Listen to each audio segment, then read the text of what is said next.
Notre Dieu, notre Père, nous te remercions pour ton amour, pour ta grâce, pour ta générosité. Merci pour le ministère des anges autour de nous. Merci pour ton esprit. Merci pour ta présence. Merci pour le combat que tu as mené pour nous durant toute cette nuit encore, alors que nous dormons profondément. Tu étais là et tu veillais sur nous. Merci. À présent, nous t'invitons au Père d'être parmi nous. Et que Seigneur, tout ce que nous aurons à faire pendant le louange, pendant les méditations, les échanges, que tu sois parmi nous, que tout soit fait pour la gloire de ton nom, au nom de Jésus. Amen. Amen. Amen. Amen. Amen. Alors, encore une fois, bienvenue à tous et à toutes. Nous allons commencer le moment de louange. Bienvenue, je te passe la parole. La parole est à toi. Bonjour, sœur Marceline. Bonjour, chers frères et sœurs en Christ. Merci, bonjour, pasteur. Bonjour, ancien Claude. Je vais rapidement mettre euh, la présentation. Une seconde. Nous y sommes, vous voyez? Oui. Merci. Beaucoup. Oui. Euh, C'est bien la présentation. alors, Non. mon visage n'est pas très clair, mais ce n'est pas très important. Son Victor, la présentation. M'excusez, donc, parce que ce que nous allons étudier est beaucoup plus important. Alors, je vous salue une fois encore dans le nom de l'enseignant Jésus-Christ. Et aujourd'hui, nous continuons avec Conquérant Pacifique, le chapitre 56. Euh, et il nous reste 2 chapitres pour finir ce livre. Alors, vous m'entendez bien ou bien il faut que j'augmente le volume, c'est bon? C'est bon, ouais. Merci beaucoup. OK. Euh, Sœur Jessica, merci pour la prière. Conquérant Pacifique, Patmos. Est-ce que ce chapitre nous dit quelque chose d'important pour nous qui sommes arrivés à la fin des temps? J'aime utiliser beaucoup ce thème pour nous qui sommes arrivés à la fin des temps parce que nous le voulions ou non, nous sommes arrivés à la fin des temps. Hier, je disais dans une méditation que nous faisions ici, je ne sais pas pourquoi c'est nous que Dieu a choisi pour pouvoir être présent, pour voir ce que Dieu a promis aux prophètes de l'Ancien Testament. Je ne sais pas pourquoi c'est moi, c'est sœur Marceline, c'est ancien Claude, etc., que Dieu a choisi de le faire venir dans ce siècle pour pouvoir terminer cette histoire de la tragédie d'essai qui a commencé depuis le ciel. Mais ce qui est sûr, c'est que c'est nous qui sommes là aujourd'hui et Dieu compte sur nous pour faire partie de ces vainqueurs. Si nous aurons des questions à poser à Moïse, Élie et les autres, ils auront aussi des questions à nous poser. Est-ce que ce chapitre, Patmos, a quelque chose à nous enseigner à cet égard? Patmos, ce sont les photos récentes que nous avons de ce lieu aujourd'hui qui semble être un lieu vraiment apparemment beau, cette île, mais nous allons voir ce que cette partie de la parole de Dieu voudrait nous dire dans notre préparation pour le retour de Jésus. Selon ce chapitre, il y eut plus d'un demi-siècle d'opposition à l'Évangile jusqu'à ce que certaines personnes que vous connaissez depuis le temps de Jésus, le souverain sacrificateur, du moins des personnes de qui vous avez entendu parler, le souverain sacrificateur, le Sanhédrin, les anciens des fils d'Israël sécurisèrent la puissance de l'empereur romain contre les chrétiens. Nous sommes ensemble? J'aurai beaucoup de Oui, questions à poser, s'il vous plaît, soyez avec moi, de grâce. Est-ce que nous sommes ensemble? J'espère. oui. Merci beaucoup, ma chère. il y eut plus d'un demi-siècle d'opposition à l'évangile, jusqu'à ce que ces personnes sécurisèrent la puissance de l'empereur romain contre les chrétiens. Qu'est-ce que cela pourrait nous dire aujourd'hui? On va aller un peu rapidement. Quelqu'un voudrait nous aider, s'il vous plaît?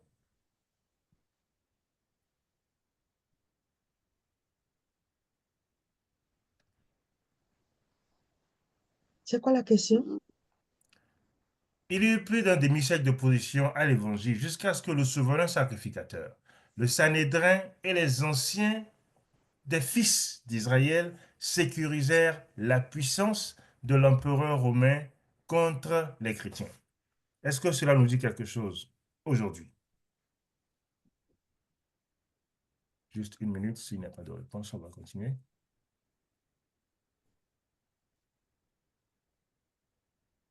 Ben, c'est ce qui se passe aujourd'hui.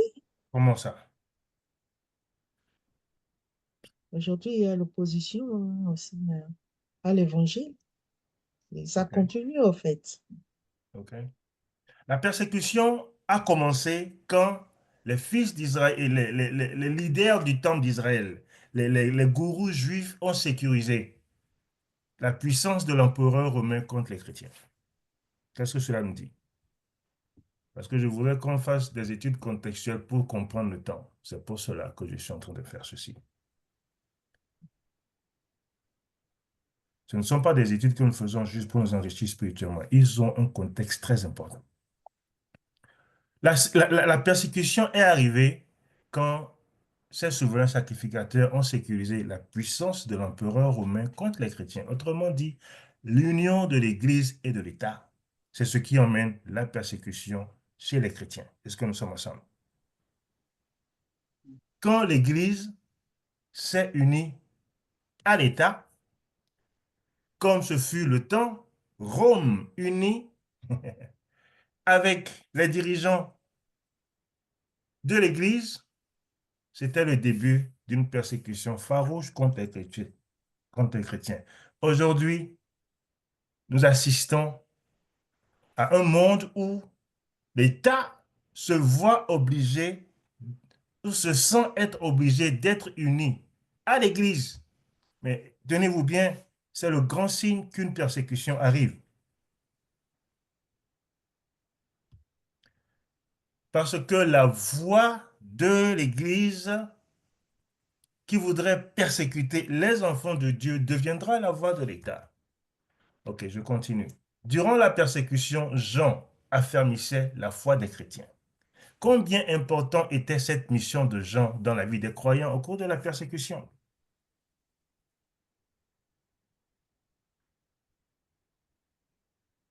Je, je voudrais vous faire comprendre que Jean était persécuté parce que il faisait un travail très important au cours de la persécution. Il encourageait les chrétiens à rester fermes dans la foi. Selon vous, combien importante était cette fonction de Jean? Combien importante était cette fonction? Puisque c'était la raison principale pour laquelle il fut envoyé plus tard à Patmos. Quelqu'un voudrait aider?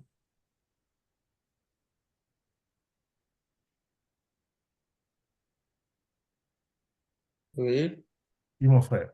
moi, je vois que sans l'intervention de Jean, par la puissance de l'Esprit Saint d'encourager les chrétiens dans le temps, ils vont succomber, ils seront découragés parce que les puissances sont coalisées pour persécuter les chrétiens. Si nous lisons même Hébreu 11, ils ont décrit la manière dont on les a persécutés beaucoup dans le temps. Ils sont maltraités, malmenés. Donc, sans cet encouragement de la part de Jean par l'Éternel, beaucoup de chrétiens vont se décourager. Donc, Mm, s'ils se découragent, ils vont lâcher. Ça ne mm. peut pas aider la mission. Donc, c'est très important le travail de la mission de Jean dans le temps. Merci. Merci beaucoup, mon frère. Que Dieu vous bénisse. Mais je voulais seulement ajouter aussi que Oui, mon là, si frère. nous lisons nous lisons dans Cahiers des siècles, nous avons ce que c'est la persécution. C'est un Oui. moment vraiment très terrible. Donc, si on ne reçoit pas d'encouragement, beaucoup de gens, même les élus, vont perdre la foi. Donc, c'est nécessaire qu'il y ait quelqu'un qui encourage, et c'est ce que Jean a fait, effectivement. Amen. Merci beaucoup, ancien. Je ne sais pas si la sœur Catherine était en train de venir. Bon, mais sinon, on va continuer. Continuons. Merci beaucoup. Satan n'était pas content avec le travail que Jean était en train de faire.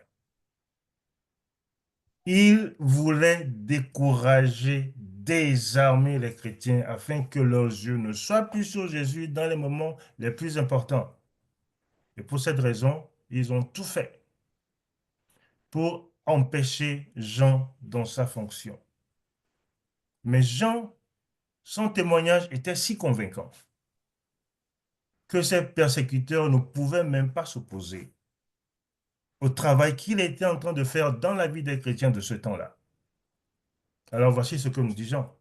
Ce qui était dès le commencement, ce que nous avons entendu, ce que nous avons vu de nos yeux et ce que nous avons contemplé, alléluia, et que nos mains ont touché concernant la parole de vie, car la vie a été manifestée et nous l'avons vue. Nous lui rendons témoignage. Nous vous annonçons la vie éternelle. De quoi Jean est-il en train de parler dans ce verset? Ce qui était dès le commencement. Nous l'avons vu, nous l'avons touché, nous l'avons contemplé, nos mains l'ont touché concernant la parole de vie. De quoi s'agit-il? Jésus, De Jésus. Dieu vous bénisse. Ma soeur, De merci Jésus. beaucoup. De Jésus. Lui qui était dès le commencement. Ils l'ont entendu parler de lui comme vous et moi aujourd'hui. Ils l'ont touché, ils l'ont contemplé, leurs mains l'ont touché concernant la parole de vie. Il a été manifesté. Nous avons rendu témoignage de lui. Même si vous et moi, nous n'avons pas vu Jésus, de nos propres yeux aujourd'hui, nos vies rendent témoignage de son amour. Il a fait des choses pour nous que nous pouvons compter et qui peuvent nous donner l'assurance que il est notre Dieu. Nous l'avons touché d'une manière ou d'une autre dans nos vies. Et Jean dit, mais si telle est la situation et qu'il est descendu jusqu'à nous, que nous l'avons touché et qu'il a été manifesté, c'est ce que nous vous annonçons. Alors on ne peut pas se taire concernant ce Dieu-là. Parce qu'il est descendu, nous l'avons vu, nous l'avons touché et nous avons rendu témoignage de lui. Et c'est lui que nous vous annonçons, la vie éternelle.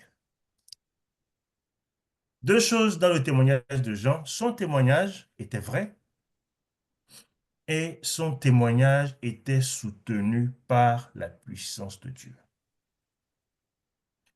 Nous pouvons avoir beaucoup de vrais témoignages concernant nos prédications aujourd'hui, chers frères et sœurs, mais s'ils ne sont pas soutenus par la puissance divine, on ne peut pas faire grand feu. Nous pouvons bien avoir la vérité de Dieu avec nous aujourd'hui, mais si la puissance de Dieu n'accompagne pas notre message, nous n'irons pas loin. Jean, il avait le témoignage et il avait la puissance qui soutenait son travail et ses persécuteurs n'eurent aucune facilité pour arrêter son œuvre parce que la personne elle-même était remplie de l'Esprit de Dieu et l'Esprit du Seigneur, Dieu lui-même accompagnait le travail qu'il était en train de faire. Est-ce que quelqu'un a quelque chose à dire à propos concernant notre travail aujourd'hui pour le Seigneur? oui. Oui, mais sans l'Esprit Saint, le travail ne va pas avancer. Ouais. Merci beaucoup, Voilà. Sébastien. Et puis, c'est l'Esprit Saint qui change, qui convainc les gens de se donner à Dieu. Donc, c'est très important que le prédicateur ou l'annonceur de l'Évangile soit accompagné de la puissance de Dieu. Amen. Tout à Merci fait. beaucoup.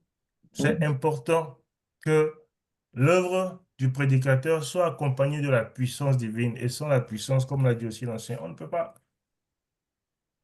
Parce qu'au fait, ce n'est pas notre travail. Ce n'est pas nous qui convertissons. C'est Dieu qui le fait. Alors nous avons besoin de sa présence. Sinon, nous serons dans un boulot et c'est mauvais. Ainsi, la seule chose que ces persécuteurs avaient trouvé de mieux à faire, pour l'empêcher d'affermir, d'encourager, de maintenir les yeux des croyants sur la personne de Jésus, était de le jeter dans de l'huile Oui. bouillante. Je ne sais pas. Pardon? Allez-y. Quelqu'un voudrait dire quelque chose, s'il vous plaît, Non, allez-y. non, non. Non, OK. ouais. Je ne sais pas ce que ça veut dire de jeter un homme dans de l'huile bouillante, mais en préparant euh, cette présentation, je me suis rendu compte que c'est jusqu'où l'homme peut aller, l'homme qui est sans Dieu. L'homme qui est accompagné de la puissance du malin, de Satan, c'est aussi pervers qu'il puisse aller. Son frère Mhm. humain, c'est jusqu'où il peut aller pour le détruire. Et ça, c'est la haine contre Dieu lui-même. On met l'homme dans, Oui. dans une Mm. chaudière d'huile bouillante. J'essaie de comprendre, je n'ai pas compris. Mais peut-être que les racheter par la grâce de Dieu, quand Dieu nous emmènera là-bas, par sa grâce seulement, pourront demander à Jean comment ça s'est passé. Je ne sais pas s'il pourra l'expliquer lui-même, mais c'est ce que les gens ont fait. Mais ici, nous trouvons l'importance d'avoir en nous la puissance du Saint-Esprit. Parce que le monsieur vivait dans l'Esprit, par l'Esprit, avec l'Esprit, et dans une situation pareille, il a été soutenu par l'Esprit. Et s'il était dans la chair, je crois qu'il serait bien free, mais l'Esprit de Dieu était avec lui. Alors cela nous dit que les difficultés que nous sommes en train de vivre aujourd'hui, chers frères et sœurs en Christ, il y a beaucoup de personnes qui sont en train de commettre le suicide. Beaucoup de personnes qui sont découragées, beaucoup de personnes qui sont dépassées. Nous avons besoin du Saint-Esprit dans une génération comme celle-ci. Et c'est pour cela que le travail même que Jean était en train de faire, il était en train, au fait, d'encourager ses contemporains à vivre dans l'Esprit de Dieu. Parce que quand on est découragé et qu'on ne regarde plus la personne de Jésus, c'est Satan qui prend la place. Le découragement, la colère, l'angoisse et tout ce qui peut venir avec. Alors quand il encourageait, il invitait ses contemporains à garder les yeux sur la personne de Jésus-Christ.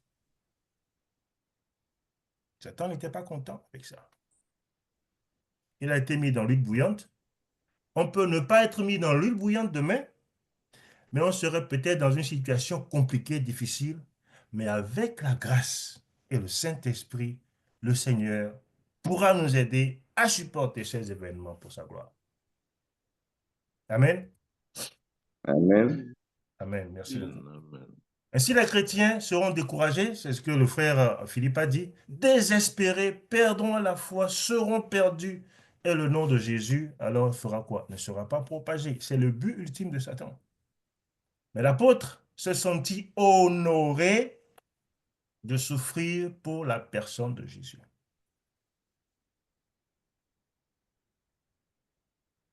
Lui qui avait des frères, lui qui avait des collaborateurs pécheurs dans le passé, lui qui avait Jésus même pour ami, lui qui avait des parents, une mère qui a intercédé pour qu'il soit mis aux côtés de Jésus, se retrouve maintenant vieux, mais Satan n'a pas lâché sa colère contre l'enfant de Dieu qui cherche sa face.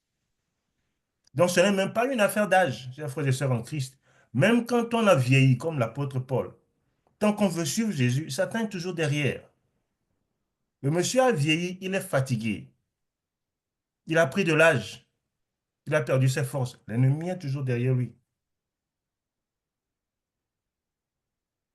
Mais on dit que dans une situation pareille, il se sentit honoré de souffrir pour la cause de Jésus. Tout comme Hus, Jérôme, les premiers chrétiens persécutés dans les temps anciens, se sentir privilégiés, comme Paul lui-même, d'avoir participé à la souffrance du Seigneur Jésus-Christ. Alors, Jésus nous pose cette question. Quand le Fils de l'homme viendra, trouvera-t-il la foi sur la terre?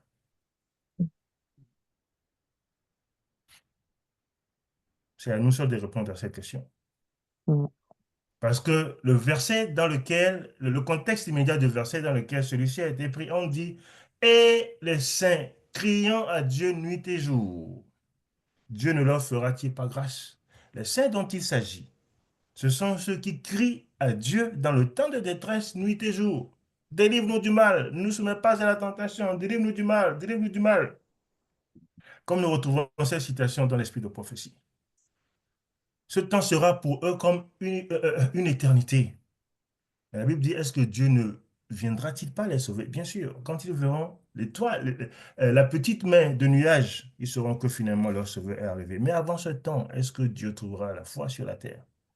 Parce Mm. que vous et moi, si c'est le choix de Dieu, nous aurons probablement ou sûrement, je ne veux pas aller trop loin, à vivre des temps de détresse bientôt, qui sont même déjà venus, qui sont en train d'arriver dans le monde. Jean était le dernier apôtre, le dernier témoin, le reste des apôtres, le plus jeune des apôtres.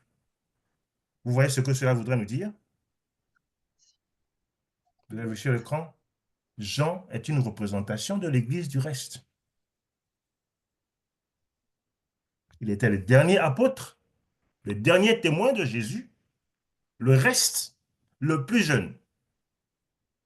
Et c'est à lui que ces choses arrivent quand les 11 ne sont plus là pour l'encourager, quand la majorité de ces 11, ou bien tous ces 11, si je veux être beaucoup plus précis, sont tous martyrisés, quand Jésus n'est plus présent physiquement, et maintenant, il se retrouve tout seul dans une chaudière bouillante d'huile, avant d'être retiré sur un lieu désert, espérant qu'il mourrait là-bas.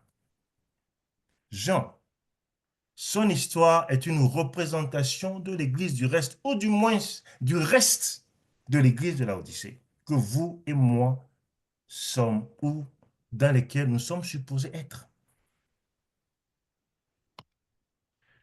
Persécuté, il n'a pas trouvé la mort, mis dans une chaudière d'huile bouillante, il n'a pas trouvé la mort, comment le faire disparaître? Peut-être s'il est seul, isolé sur une île, il mourra de solitude et de souffrance. C'est une image de la grande tribulation. Parce que les enfants de Dieu auront à fuir dans les campagnes et des campagnes sur des lieux déserts. Mais l'Esprit du Seigneur sera avec eux. Patmos était connu comme le lieu où les criminels, excusez-moi, étaient finalement laissés à eux-mêmes pour mourir. Mais c'était plutôt là qu'ils reçurent la visite de Jésus et des anges. Pendant le temps de détresse, les enfants de Dieu auront à être encouragés par les anges de pouvoir tenir bon avec l'Esprit de Dieu en eux jusqu'à ce que Jésus revienne. C'est une image du temps de tribulation, de la grande tribulation. Alors, dans l'étude, on nous dit que Dieu envoie la persécution dans la vie des croyants afin de leur montrer leur faiblesse, sa force, afin qu'ils puissent apprendre à dépendre de lui, à s'appuyer sur lui, et finalement afin qu'ils puissent occuper des places de confiance, des postes de responsabilité importants dans son divin plan. Jean l'apôtre, après toutes ces souffrances, a son nom comme pierre de fondation dans la Nouvelle Jérusalem. Les enfants d'Israël sont passés dans le désert. Dans le désert. Et Dieu dira, lui qui t'a fait manger dans le désert la manne inconnue de tes pères, afin de t'humilier, de t'éprouver, pour te montrer ce que tu as dans ton cœur et pour te faire ensuite du bien. Israël, selon la chair, ne sera pas la dernière nation à subir un tel événement, mais Israël, selon l'esprit que vous êtes, que nous sommes par la grâce de Dieu, sommes ce peuple-là, que Dieu est en train de préparer pour de grands postes de responsabilité dans son univers, dans l'éternité. Alors, combien pertinente cette étude est-elle pour nous aujourd'hui? Je suis en train de terminer. La Bible nous dit, tous ceux qui veulent vivre pieusement en Jésus-Christ seront persécutés. Chers frères et sœurs, ce n'est pas une option. Non, ce n'est pas une option. Ceux qui veulent vivre pieusement en Jésus, ils seront persécutés. Parce que si tu veux vivre en Jésus, tu as besoin de son Saint-Esprit en toi. Et Satan n'aime pas Jésus. Et quand Jésus est en toi, tu seras persécuté par l'ennemi. Ce n'est pas une option, c'est un fait. Alors, le point numéro 2, je suis en train de terminer sur ma ligne, rapidement je termine. Ray Stedman, un prédicateur presbytérien, un exégète de la Bible, des années, veuillez m'excuser pour cette erreur, ne prêtez pas trop attention à cette écriture d'année, là-bas c'était une erreur de frappe. Des années 1970, écrivit qu'à la fin des temps, avant la grande tribulation, le sabbat sera clairement un facteur restrictif dans la fuite de qui? Des croyants juifs en Christ. Vous savez de qui il est en train de parler. De qui parle-t-il, s'il vous plaît, aidez-moi. Croyants juifs en Des Christ. Pardon? croyants juifs en Christ, c'est les adventistes. Dieu vous bénisse, ma soeur. Il ne savait pas de qui il était en train de parler, mais il savait qu'à la fin des temps, bien qu'il pensait à l'enlèvement, qui n'est pas vrai, mais il y a un fait théologique qu'il a fait ressortir, qu'avant la grande tribulation, le sabbat sera un facteur restrictif dans la fuite de ces chrétiens qui adorent le sabbat avant la grande tribulation. Voilà ce qu'il dit. Ce sont des hommes et des femmes de foi qui connaissent et aiment Jésus-Christ. J'ajouterai, qui observent le sabbat et qui sont prêts à vivre ou à mourir pour Jésus. Est-ce que vous êtes prêts à mourir pour Jésus? Seul vous pouvez répondre à cette question dans les temps dans lesquels nous sommes aujourd'hui. Alors, point numéro 3. Combien pertinente, importante est cette étude pour nous? Le problème du sabbat, nous dira Sir White, sera le sujet du grand conflit dans lequel le monde entier jouera un rôle. Tous ceux qui sont sur cette plateforme auront à prendre parti dans cette histoire de sabbat bientôt. Alors, c'est ce qu'elle avait écrit dans les années 1800. C'est ce que vous avez devant vous dans le projet 2025 de la nouvelle administration des États-Unis.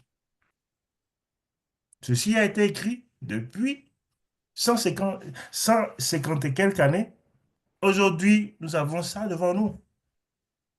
Qui aurait cru? Quand nous l'avions dit, nous en avons entendu parler depuis des années. On pensait que, bon, oui, Jésus reviendrait dans 100 ans, 200 ans. Ce n'est pas dans notre génération. Projet 2025. C'est bien écrit là-dedans. La feuille de route de la nouvelle administration.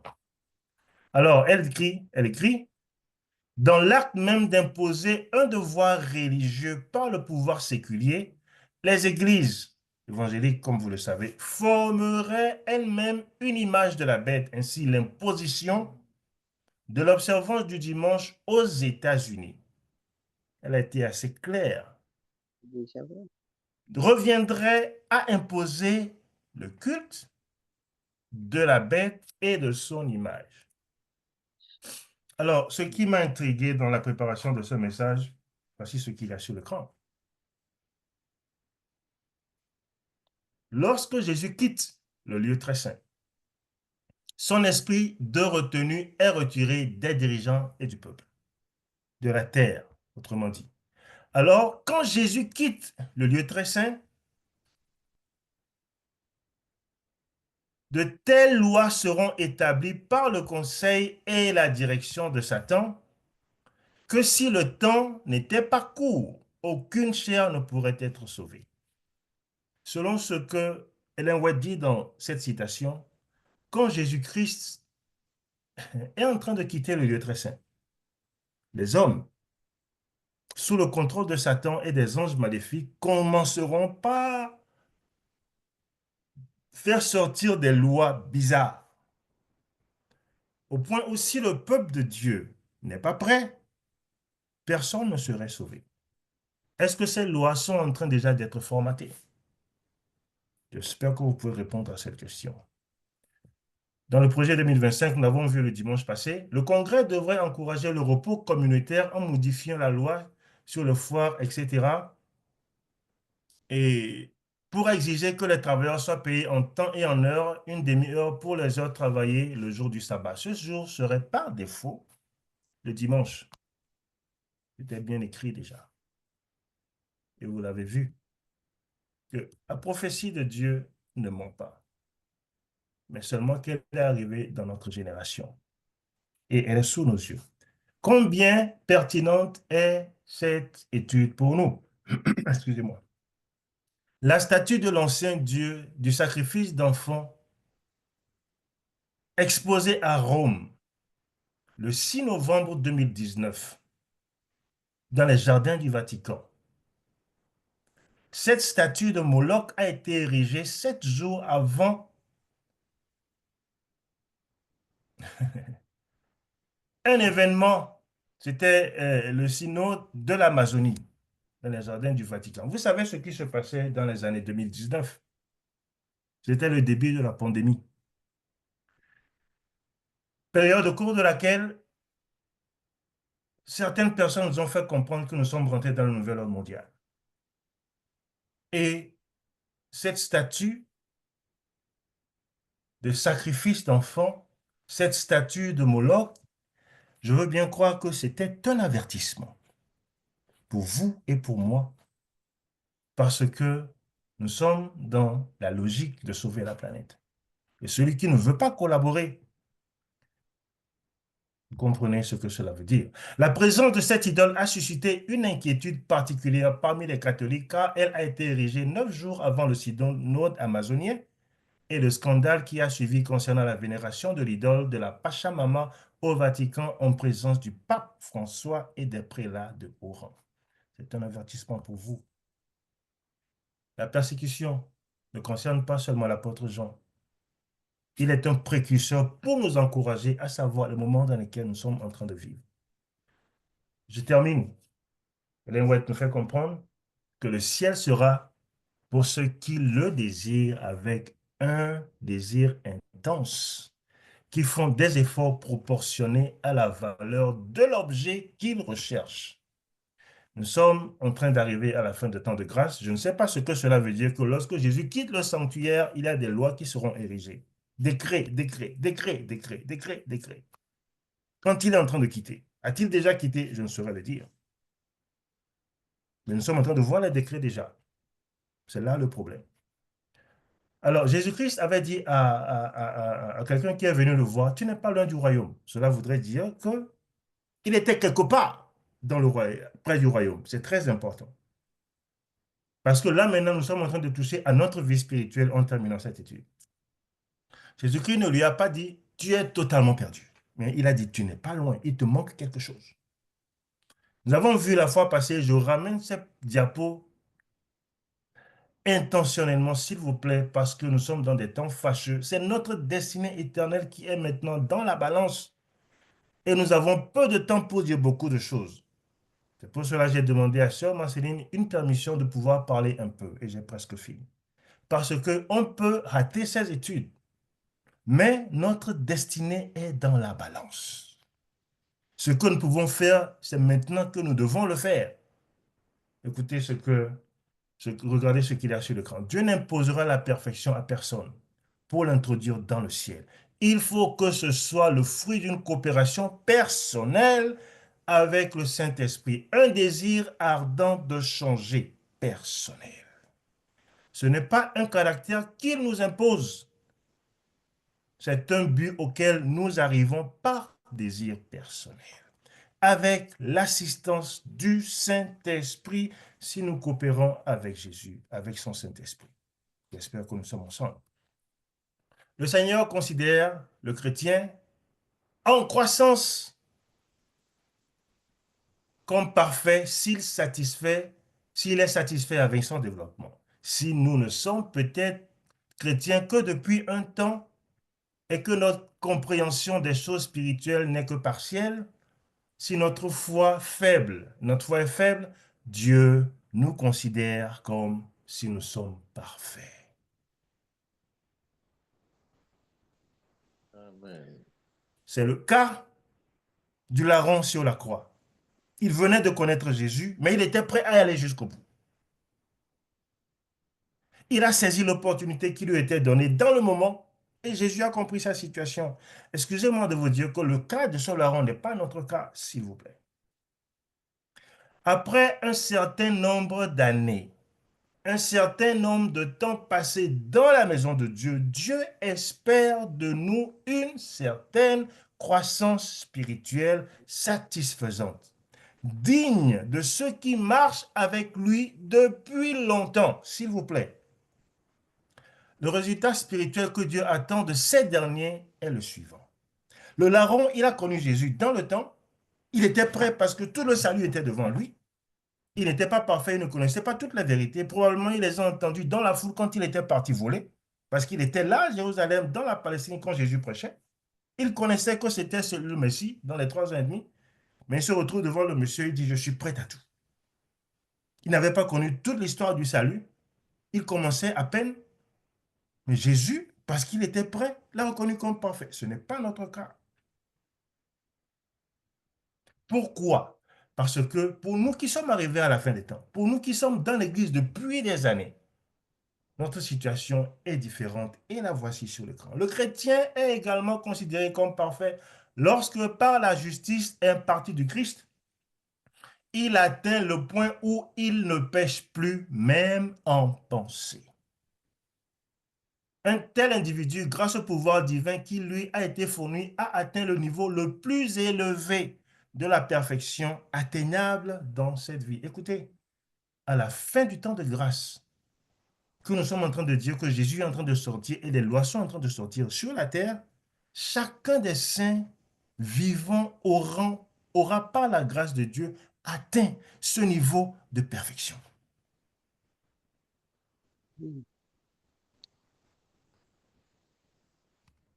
Si nous avons fait 10 ans, 20 ans, 30 ans, 40 ans dans l'église, je n'espère pas que nous végétions encore dans les péchés, que nous ne continuions pas à voir ces péchés tous les jours. Non. Parce qu'il attend une race d'individus à la fin des temps qui ont marché dans une certaine croissance spirituelle, sur qui il peut compter pour terminer cette histoire du grand conflit. Et quand Jésus est en train de sortir déjà du lieu très saint, c'est que ces gens sont en train d'être formés. Est-ce que nous sommes ensemble, s'il vous plaît? Oui. Oui, quelque chose est en train de se passer aux États-Unis, sur la terre. Regardez ce qu'on est en train de faire aux êtres humains. Déjà, les lois qui sont en train de sortir, la façon dont les gens sont traités. Et Jésus est en train de sortir. Il faut une race de chrétiens qui est déjà prêt. Et chacun doit savoir pour lui-même là où il est dans sa marche avec Dieu. Ceux qui recevront le sceau sont semblables au Christ. Le sceau sera apposé seulement à ceux qui ont un caractère semblable à celui de Jésus. Ce sont des vainqueurs. Ceux qui vaincront le monde, la chair, le diable seront les favoris et recevront le sceau. Chacun doit savoir là où il est dans sa marche. Et ce n'est pas la même chose pour tout le monde. Aucun n'est parfait devant Dieu. Notre justice est un vêtement souillé, mais dans la marche, nous devons quand même savoir là où nous sommes. C'est important dans ce temps-ci. Et nous devons dire ces choses aujourd'hui parce que nous n'avons pas assez de temps. C'est notre éternité qui est dans la balance.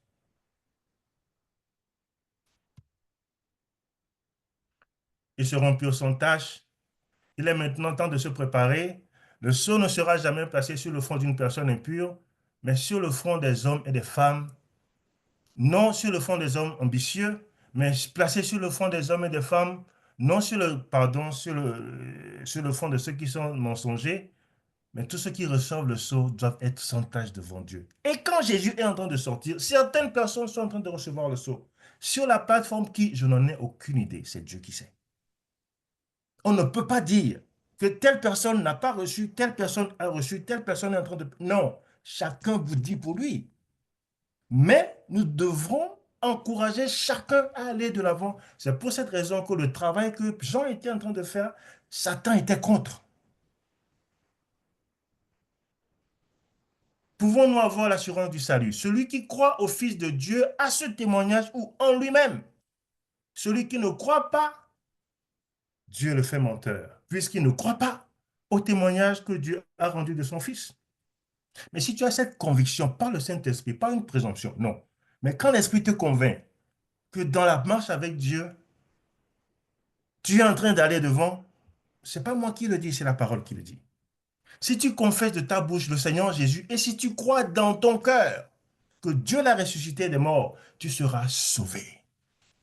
car c'est en croyant du cœur qu'on parvient à la justice. Écoutez, s'il vous plaît. Mais si vous ne croyez pas dans votre cœur que votre situation, que Dieu peut vous changer et que vous êtes en train de contempler, c'est ce que Satan veut. Dieu ne peut pas forcer, s'il vous plaît, surtout dans ces temps-ci. C'est en confessant de la bouche qu'on parvient au salut. Romains 9, 10, verset 9 à 10. Je crois que Dieu peut me changer. J'ai la confiance qu'il me sauvera. Et tu transmets un message à ta pensée, parce que c'est là où le scellement se passe. Mais si tu dis non, non, non, non, non, c'est un choix. J'espère que nous sommes ensemble. J'ai presque fini. L'Esprit lui-même rend témoignage à qui? À notre esprit, que nous sommes enfants de Dieu. Mais si l'Esprit rend témoignage, tu dis non, je ne suis pas prêt. L'Esprit ne va pas forcer. Jésus a presque fini. Nous sommes dans un cheminement. Nous devons savoir là où nous sommes sur le chemin et ce qu'il nous reste à faire par la grâce seulement, pas par nous-mêmes. Et Dieu s'occupe du reste. Si nous gardons ces commandements par là, nous savons que nous l'avons connu. Celui qui dit je l'ai connu et qui ne garde pas ses commandements est un menteur. La vérité n'est point en lui, mais celui qui garde sa parole, l'amour de Dieu est parfait en lui. Par là, nous savons que nous sommes en lui. Celui qui demeure, qui dit qu'il demeure en lui, doit marcher aussi comme il a marché. Celui qui croit au Fils a la vie. Celui qui ne croit pas ne verra point la vie. Mais la couleur de Dieu demeure sur lui. Comment savoir si je suis sauvé? Par un désir sincère d'obéir au commandement. Demeurer quand?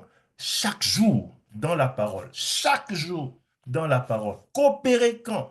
Quotidiennement avec le Saint-Esprit. Si nous refusons d'abandonner une seule chose spirituelle que le Saint-Esprit nous a révélée, nous risquons de perdre le salut. Le salut dépend de notre réaction à la lumière que Dieu nous a donnée. Le désir d'être sauvé ou de ne pas l'être est un choix. Paul nous dira, dernier verset, je ne pense pas que je l'ai déjà obtenu, le prix. Mais je fais quoi? J'oublie. La route qui est derrière moi, les péchés que j'ai commis. Je fais l'effort d'aller devant. Je ne suis pas en train de penser dans le passé. Non, c'est là où il est Satan. Mais je vais devant. Je suis tendu en avant et je fais une chose importante. Je cours vers le but pour gagner le prix. Dieu nous appelle d'en haut à recevoir par Jésus-Christ. La même personne qui a fait cette confession d'une vie de sanctification, de chaque jour dira, j'ai combattu le bon combat. Il savait que maintenant il avait une pure conscience devant Dieu. Nous devons savoir là où nous sommes avec Dieu, dans ce cheminement. Le temps est presque fini. Le temps est presque fini. Nous devons savoir là où nous sommes et ce qu'il nous reste à faire. Jésus arrive, que Dieu nous aide à regarder devant et non en arrière, à ne pas être découragé par les pièges de Satan, à remporter la victoire à chaque étape, à aller jusqu'au bout, malgré les persécutions qui vont arriver, les difficultés qui nous attendent, et à remporter la dernière victoire. Amen. Au nom de Jésus. Que Dieu nous aide. Le temps est court. Amen. Préparons-nous.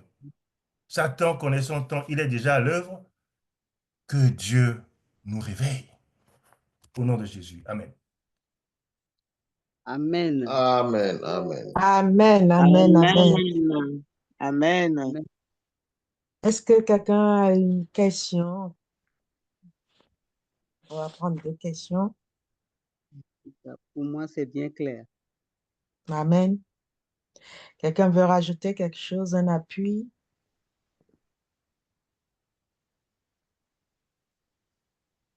Je voudrais dire seulement que merci beaucoup à Pasteur. Euh, bon, les gens, le monde, oui, l'ennemi. Vous savez, quand on a mis, quand on a mis Jean dans l'huile et qu'il n'est pas mort, au lieu de voir la puissance de Dieu, ils avaient dit que non, que lui, il n'a pas le droit de vivre parce que ce n'est pas humain, inhumain. Et ils l'ont transporté à Patmos. Ouais, comment ils interprètent les miracles de Dieu, tout ça là. Donc, que Dieu nous aide afin que nous puissions comprendre. Quand il y a Dieu fait des miracles, ou bien nous révèle sa volonté, il faudrait que nous comprenions. Nous lisons clairement et comprendre que c'est Dieu qui fait. Ils n'ont pas dit que, ah, non, c'est parce que telle chose, non, non, non. Donc, que Dieu nous aide à comprendre la voie de l'esprit et à y vivre, quoi. C'est ce que je l'ai ajouté. Merci. Amen. Ah oui. Amen. Oui, Philippe, moi, j'ai une petite question. Merci d'abord pour la présentation, pasteur. Très encourageant. Mon souci est que le temps, comme vous venez de le dire, le temps est presque fini. Maintenant, qu'est-ce que nous allons faire avec nos projets? L'homme ne peut pas vivre sans le projet. Il doit avoir le projet physique aussi. Les projets spirituels, les messages nous montrent déjà comment nous devons les parcourir, comment nous devons le faire. Et les projets physiques, comment nous devons vivre avec ces idées chaque jour, comme les temps sont pratiquement finis. C'est là mon inquiétude. Si vous pouvez nous aider, m'aider à comprendre. Merci. Oui, Père Philippe, merci pour la question. Je ne saurais répondre à cette question tout seul. Je demanderai l'assistance de mes aînés sur la plateforme et je vais commencer en disant que, bon, nous avons souvent utilisé cette citation de la Sorbonne qui dit « Vivons comme Jésus revenait aujourd'hui, mais faisons des projets de 100 ans. » Mais je ne suis pas sûr que là où nous sommes maintenant, nous avons encore 100 ans devant nous. Je ne saurais le dire. Je ne suis qu'un humain. Et j'entendais, je ne vais pas appeler son nom, et nous avons suivi un sermon hier d'un de nos pasteurs anciens de la conférence générale qui est revenu sur ces événements, sur la loi du dimanche dans le projet 2025, et qui prêchait en Californie, qui disait, est-ce que vous pensez encore que nous avons encore 40 ans pour faire des projets? Réveillez-vous, réveillez-vous, réveillez-vous. Il dit, ah, gloire à Dieu. C'était l'un des pasteurs qui avait prêché dans les années 2000 dans ces émissions satellites qui étaient en train de parler. Que vous pensez qu'on nous a encore jusqu'à 40? Parce que maintenant, en fait, ce qui définit, ce qui nous donne des indices sur là où Jésus est dans son dernier ministère, c'est ce qui se passe sur la terre. Et quand nous voyons ces événements, nous savons que, bon, ah, maintenant la grâce est presque finie. Parce que quand il est en train de sortir, la loi du dimanche va venir.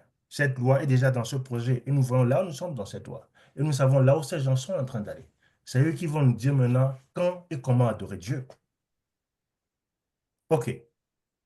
Maintenant, avec ce que nous sommes en train de voir déjà arriver, où est-ce que nous en serons pour nos projets? Nous ne sommes pas encore au moment, je ne sais pas jusqu'à quand, mais nous sommes en train de parler du contrôle financier dans la poche des gens, tout ça. Il y a beaucoup de projets que nous ne pourrons pas bientôt faire si notre argent est contrôlé. Ce qui sort de notre poche est contrôlé. J'espère que nous sommes ensemble. Et il y a des projets que nous ne pourrons pas faire bientôt quand je ne sais pas quand on dira vous ne pouvez ni acheter ni vendre si vous n'avez pas tel indice avec vous. Je pourrais peut-être dire que certains projets qui ne sont pas encore attachés à ces choses pourraient être des projets considérables auxquels nous pouvons, quel mot utiliser? Souscrire. Mais les projets à long terme et les projets à court terme, sûrement qu'il y a certains de ces projets sur le chemin qui seront brisés par ce qui arrive. Comment est-ce qu'on va faire quand ces projets seront arrêtés? Je ne sais pas. Mais je crois pour ma part que tout ce que nous pouvons faire connaissant le temps dans lequel nous sommes en train de vivre et qui ne pourra pas distraire notre vision et notre course là où nous sommes en train d'aller, qui est le plus important, je pense que c'est sur ce projet que nous devons nous focaliser. Parce que dans la vie, il y a des projets à long terme, il y a des projets à court terme. Quand nous ne voyons pas encore la prophétie, nous sommes focalisés sur le projet à long terme. Parce que nous ne connaissons pas le temps, nous avons encore peut-être 100 ans devant nous. Mais quand le temps est arrivé, probablement il faut se concentrer sur les projets à court terme qui ne vont pas nous défocaliser de la course qui est la plus importante.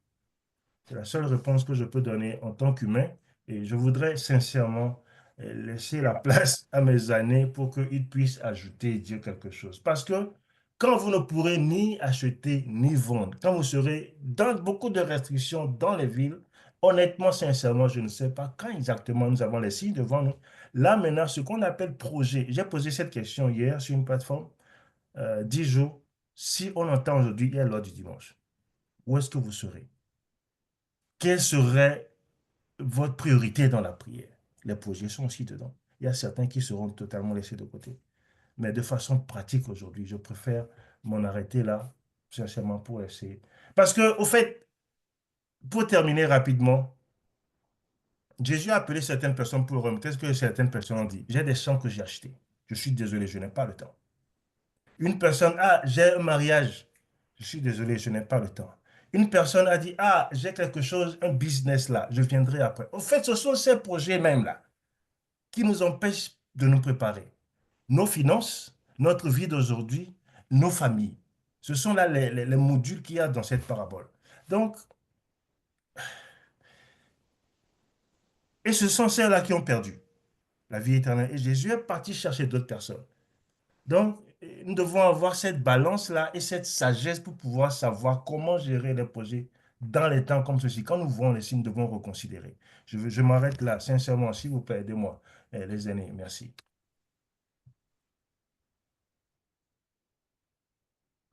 Merci beaucoup, pasteur, pour la réponse que vous venez de donner. Merci. Alors, merci. Je voyais l'ancien code arriver, Sœur Pauline et Sœur Marceline. Je ne savais pas s'il a quelque chose à ajouter, je ne sais pas. Non, déjà, c'est bien répondu. Merci. Parce qu'il faut que nous donnions la première place à Dieu. Si c'est nos projets parce qu'un projet à long terme, ça demande beaucoup de temps, d'investissement. Donc, c'est pour que c'est ça qui va nous faire tenter, hein, à ne pas se préparer. Donc, que Dieu nous aide à mettre Dieu à la première place. Voilà. Amen. Moi, je voulais... Bonjour à tous. Bonjour, Myriam. Bonjour. En fait, moi, je voulais rajouter à la citation, au verset qui a été mis sur la plateforme, si je peux me permettre. En fait, c'était Philippiens 3, versets 13 et 14. Il est dit, en fait, je vais juste rajouter le verset 15 qui me fait du bien, en fait. C'est un petit peu égoïste, mais je partage. Alors, frère, je ne pense pas l'avoir saisi, mais je fais une chose oubliant ce qui est en arrière et me portant vers ce qui est en avant. Je cours vers le but pour remporter le prix de la vocation céleste de Dieu en Jésus-Christ. Et le verset 15 dit, nous tous, donc, qui sommes des hommes faits, ayant cette même pensée. En fait, les hommes faits, c'est des hommes parfaits. Et j'aime quand, en fait, il y a un frère avec qui on étudie. Les hommes faits, c'est des hommes parfaits. Et il dit souvent, courons couronnés. Courons couronnés, courons déjà, puisque nous sommes des enfants de Dieu. En vérité, nous avons cette justification par la foi de Jésus, qui fait que déjà nous sommes des hommes et des femmes qui sont parfaites en Christ. Amen. Et ce que Dieu veut reproduire en nous, en fait, c'est toute sa perfection. Et j'ai beaucoup aimé, d'ailleurs, je les ai pris en photo, euh, tout ce que vous avez dit, pasteur. Et oui, que en fait, Dieu vient vraiment chercher son épouse, hein. Et, et c'est, voilà, est-ce que je suis prête à vivre et à mourir pour Christ? C'est des amoureux, en fait, que Dieu vient chercher, les 144 000. Et je suis tellement persuadée que l'Église adventiste a un message précieux à, à, à prononcer, à divulguer, un message vraiment où la révélation de Jésus-Christ est en nous, en fait, hein. Et Amen. il y a ce verset c'est dans 2 Corinthiens 4. Ah, Seigneur, attends. Oui, c'est 2 Corinthiens 4, hein, car qui a dit, la lumière brillera du sein des ténèbres, a fait briller la lumière dans nos cœurs pour faire resplendir la connaissance de la gloire de Dieu sur la face de Christ. Et c'est vraiment ce que Dieu veut faire en nous, des enfants de Dieu en vérité qui ont le caractère et et, et le sceau de Dieu. Enfin, j'ai pris, enfin, il y a tellement de choses. J'ai pris la citation d'Ellen White quand elle dit que seulement ceux qui recevront effectivement le sceau de Dieu, c'est parce qu'il y aura un caractère, effectivement, leur caractère sera semblable à Jésus. Et, euh, et c'est simplement avec, en communion, en intimité avec le Saint-Esprit que nous marchons en nouveauté de vie, en nouveauté de vie. Et c'est de gloire en gloire que nous sommes changés. Et, et on vit tellement des temps, enfin, c'est extraordinaire. Enfin, c'est une grâce, en fait, de vivre ces temps-là. C'est vraiment une très grande grâce de, et, et voilà, quoi. Enfin, voilà. Bon, merci en tous les cas. Amen. Amen, amen. Merci beaucoup, Sœur Myriam. Myriam, tiens, Myriam, merci de terminer ton, euh, ton message en disant que c'est une grâce pour nous de vivre cette époque. Amen, amen. Parce que nous ne devons pas avoir paniqué ici. On est, si nos caractères est semblable à Jésus, nous n'aurons pas à avoir peur. C'est une grâce. Sœur Marceline, Oui. est-ce que je peux dire juste quelque chose, quelques secondes, même pas une minute? La femme de Lot, ce sont ces biens qu'il y avait dans la ville de Sodome qui ont fait qu'elle n'a pas pu sortir. Elle avait des projets, si on peut le dire en langage humain contemporain. Et tout cela qu'elle avait laissé derrière était pour elle un souci. Mm. Dans la Amen. destruction de Jérusalem, les gens avaient des biens importants. L'équité était déjà un problème. Et, et ce qui fait que nous sommes là où nous sommes aujourd'hui, parce que si je veux toujours prendre ce contexte de la vie de campagne, c'est une vie rude, difficile, compliquée. Il faut attendre Dieu, il faut être patient. Ce sont nos projets qui nous maintiennent là où nous sommes maintenant. Mm. Et ce sont les projets qui ont fait que beaucoup ont été pris dans le confinement en 2019. Donc, c'est à nous de voir comment avoir confiance en Dieu pour faire ce que nous devons faire maintenant. Parce Mm. que qui dit ville aussi dit projet. Je m'arrête là. Merci. Mm. Amen. Je peux rajouter quelque chose. Euh, En fait, il y a une image, faudrait que je la retrouve. Quand on marche, en fait, c'est dans une grande montagne et tout ça, et on voit toute une file de personnes qui arrive à la fin des temps, en fait. Et le premier qu'on voit, il a une charrette avec des bœufs, avec des chevaux et tout ça.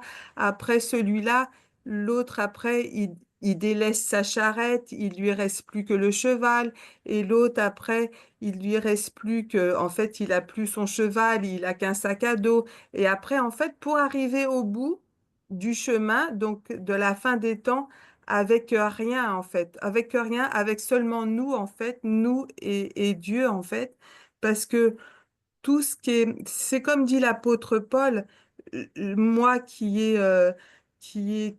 né juif, qui est né nanana, enfin, il dit tout son statut social, tout son statut, ce qu'il a, et en fait, il regarde tout ça comme de la boue en fait parce que il a trouvé Jésus et nous avons toutes choses en lui, en fait. Nous avons toutes choses en lui et toute chose nous a été donnée par la grâce. Et c'est lui qui nous a fait des promesses, qui nous donnera à boire, qui nous donnera de l'eau, de la nourriture, aussi simple soit-elle. Ça aussi, manger simplement. Enfin, et je me parle à moi-même en premier. Mais vraiment, voilà. Merci Seigneur. Amen. Amen. Je vais la- Alors, merci. Merci à tous. Nous allons aller dans les salles et nous allons prier pour que le Seigneur, nous allons demander son esprit, ça obligatoirement, et de nous aider comment faire les choses. Pour que tous ceux qui sont Dans des grandes villes, comment il faut faire? Parce qu'il ne faut pas partir pour partir, hein. Il y a des gens qui sont partis, mais ils sont revenus, hein. Mais que Dieu nous montre la stratégie à prendre, à faire, hein, en fait.